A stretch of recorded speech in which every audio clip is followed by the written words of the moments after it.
वशीकरण एक ऐसी विद्या है जिसके माध्यम से किसी को भी बड़ी आसानी से अपने वश में किया जा सकता है। काफी लोगों के जीवन में ऐसी परेशानी होती है कि वे जिससे भी प्रेम करते हैं या जिसको चाहते हैं वह उन्हें मिल ही नहीं पाता है, या जिससे प्रेम करते हैं वह उनकी कोई कदर ही नहीं करता है। और जब भी किसी के साथ ऐसा होता है तो ऐसा व्यक्ति अंदर से बिल्कुल टूट सा ही जाता है। उसका कोई भी कार्य करने को मन ही नहीं करता है, बल्कि वह डिप्रेशन में भी काफी बार आ जाता है। इतना ज्यादा चिंता और इतना ज्यादा दुख उस व्यक्ति को होने लग जाता है कि वह अगर काम का भी होता है तो बिल्कुल ही बेकार हो जाता है। तो दोस्तों, आज के इस वीडियो में हम आपको एक ऐसे खास तंत्र प्रयोग के बारे में बताएंगे जो वशीकरण से जुड़ा हुआ है, और इसके माध्यम से किसी को भी आप अपने वश में बड़ी आसानी से कर सकते हैं। लेकिन सबसे पहले तो आप ये जान लें कि इस प्रयोग का मिसयूज बिल्कुल भी नहीं करना है। अगर आप सच में किसी से सच्चा प्रेम करते हैं और किसी को सच्चे मन से पाना चाहते हैं तो बड़ी आसानी से इस प्रयोग को आप करके लाभ उठा सकते हैं। लेकिन करना किस प्रकार है इसकी जानकारी इस वीडियो में हम आपको बताएंगे, इसलिए पूरा वीडियो बिल्कुल ध्यान से सुने, क्योंकि ये तंत्र प्रयोग है तो हर एक बात को ध्यान से सुनना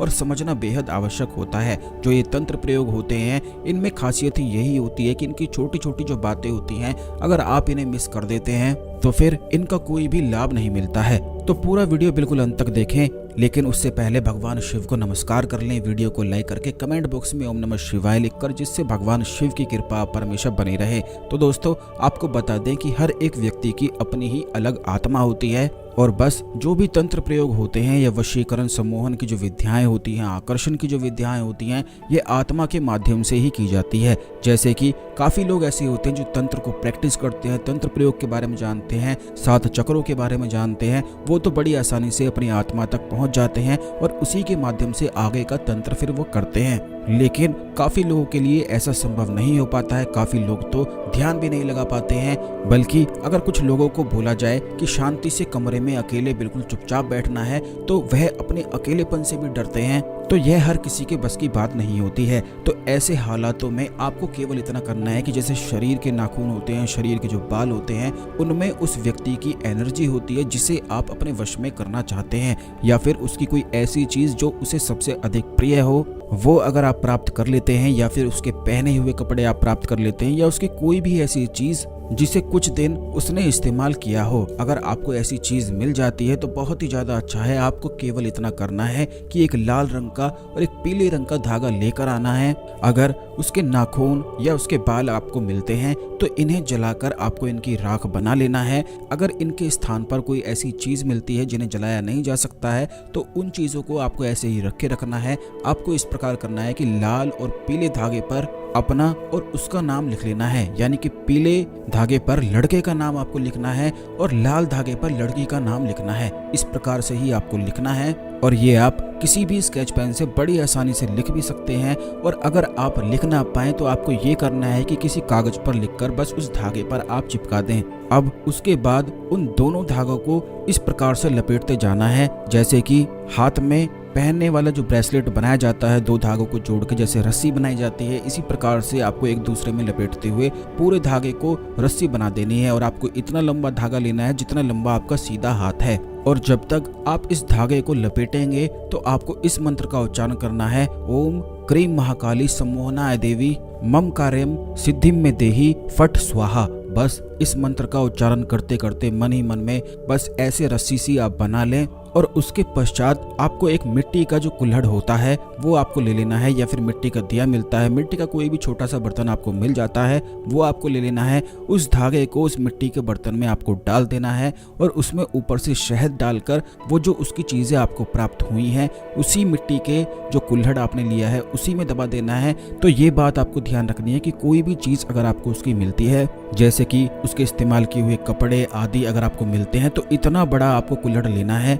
इतना बड़ा मटका भी आप ले सकते हैं जिससे बड़ी आसानी से उसकी चीज़ों को उस कुल्हड़ में दबाया जा सके और ऊपर से बंद किया जा सके। तो ऐसे आपको करना है, और उसके पश्चात आपको जाकर बरगद वृक्ष के पास जिसकी जटाएं लटकी हुई होती हैं, वहां पर जड़ में जाकर इस मटके को, इस कुल्हड़ को, छोटा सा जो भी आपने बनाया है, इसे आपको दबा देना है।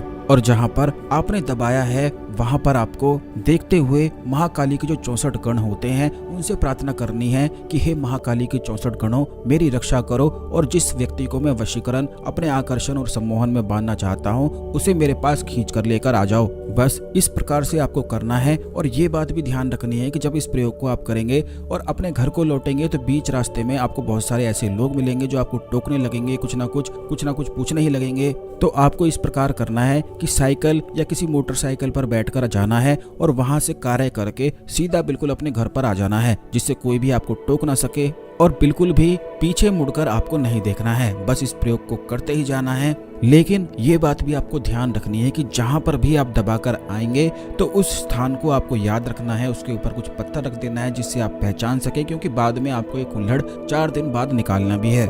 इससे होता यह है कि जिस भी व्यक्ति को आप अपने वश में करना चाहते हैं उसकी चीजें उसमें मौजूद रहती है और ये आपने बनाया है तो दोनों के जो ऑरा होते हैं वो आपस में मिलने लग जाते हैं। आप तो उस व्यक्ति को आकर्षित करना ही चाहते हैं, तो अगर वो व्यक्ति आपके खिलाफ या आपके विरुद्ध सोचता है तो ऐसा करने से वो आपके प्रेम में पड़ने लग जाता है। क्योंकि जैसे ही इस प्रयोग को आप करेंगे तो अगर वो व्यक्ति आपसे बिल्कुल भी बात नहीं करता है तो जैसे ही ये प्रयोग हो जाएगा वो व्यक्ति बिल्कुल आपके बारे में सोचने लगेगा और ऐसा सोचेगा कि बस आपसे किसी तरह से बात हो जाए। और जब तक आपसे बात नहीं होगी तो वह बेचैन भी रहने लगेगा। तो इस प्रकार से करना है। जब 4 दिन हो जाते हैं तो एक कुल्हड़ को निकालकर आपको किसी भी कुएं में फेंक देना है या किसी बहती हुई नदी में प्रवाहित कर देना है या फिर कहीं तालाब में भी इसे आप फेंक सकते हैं। आपको ये भी बता दें कि आंकड़े का पौधा अगर आपको मिलता है तो उसके आसपास भी इस कुल्हड़ को बाद में दबाया जा सकता है। जैसे कि अगर आपको नदी ना मिले, कुआं ना मिले, कोई तालाब भी ना मिले तो आंकड़े का पौधा तो अवश्य ही मिल जाएगा। तो वहां पर आप बस इसे दबाकर आ जाएं और ऐसा करते ही